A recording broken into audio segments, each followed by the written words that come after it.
this week at Duck Pond's farm. I'll take you for a walk around the block and we'll see what's been happening since the last show. We'll also have a look at how we set up and run our incubator for incubating our chicken eggs.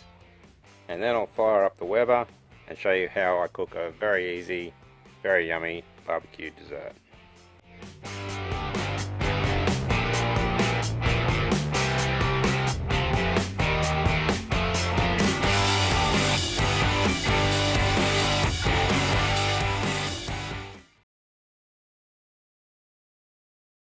This is the blue tongue that I showed you last week. All the flowers are starting to open, plenty more flower buds to come, so hopefully he's going to set a good little crop of fruit. This is our kaffir lime tree. It's pretty badly infested with aphids at the moment. We'll make up a organic spray and see if we can't get them under control. They suck the sap of the trees, so they'll do a fair bit of damage if we leave them there. We've marked out another 2 rows out in our fruit orchard, so that gives us room for about another dozen trees that will get planted over the next couple of weeks. Our native bees have slowed down a fair bit, which they usually do coming into winter.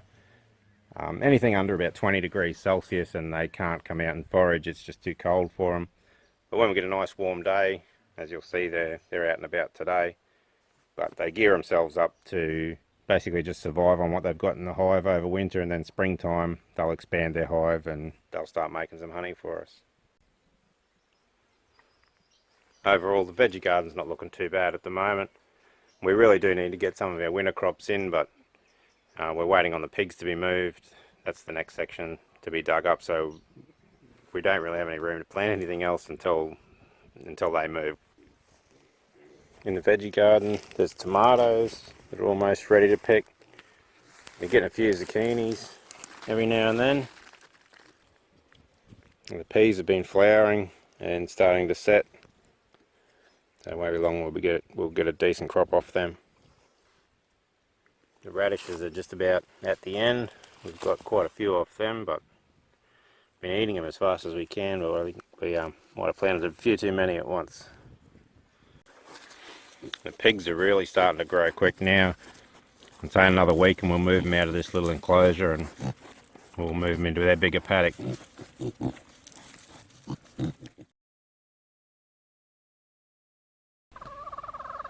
A couple of weeks ago we lost a laying hen and a couple of chickens to a fox. Those chickens were meant to increase the size of our layer flock, which at the moment is too small to keep up with the eggs that we're using. We decided early on that we wanted to hatch eggs out here rather than bringing chickens onto the place. The risk of bringing diseases in is a lot lower that way. We also believe that animals that are born and raised here will be better suited to the conditions that they're going to be living in. These eggs will stay in the incubator for 21 days. For the first 18 days they'll be turned every 2 hours. The Arcom does that automatically. On day 18 the automatic turner gets switched off and the humidity gets turned up to about 65%. That just allows the chick to get positioned in the egg ready for hatching on day 21. The higher humidity stops the egg and the membrane around the chicken from drying out while it's hatching. After a week we'll candle the eggs and see how many are developing and how many are infertile. Candling just involves shining a bright light through the eggshell, and if there's a developing chick in there you can see the embryo and blood vessels. I'll try and capture that on camera and show you in our next show, but until then we'll leave the incubator to do its work.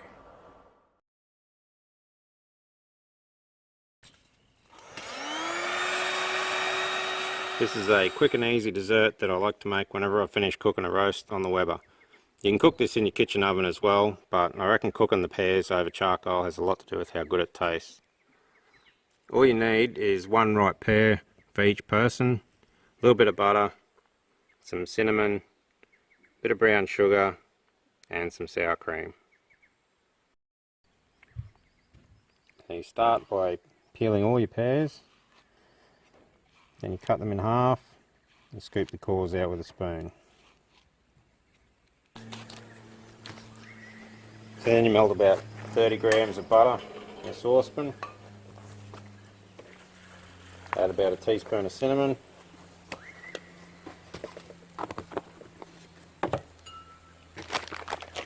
And a tablespoon of brown sugar.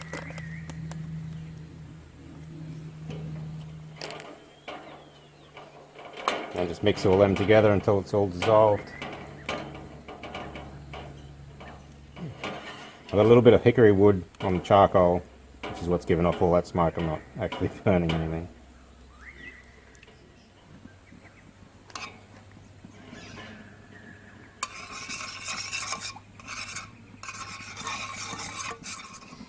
Once that's all dissolved, you just roll the pears in the liquid, or you can use a pastry brush, whatever's easiest, and throw them on the barbie.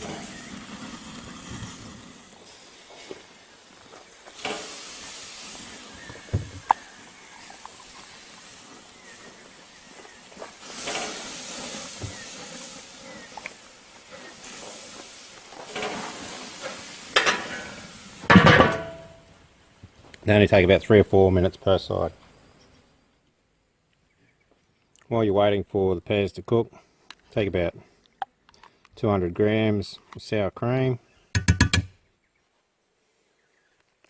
and mix in about 2 tablespoons of brown sugar.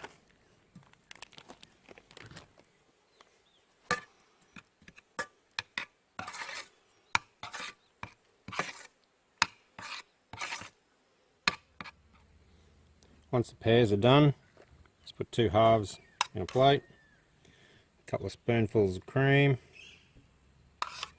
and dessert is done. How good is that? If you enjoy our videos, please press the like button, leave us a comment, and share us around with your friends. It all helps to drive our videos higher in the YouTube search results. Thanks for watching, and until next time, we'll see you later.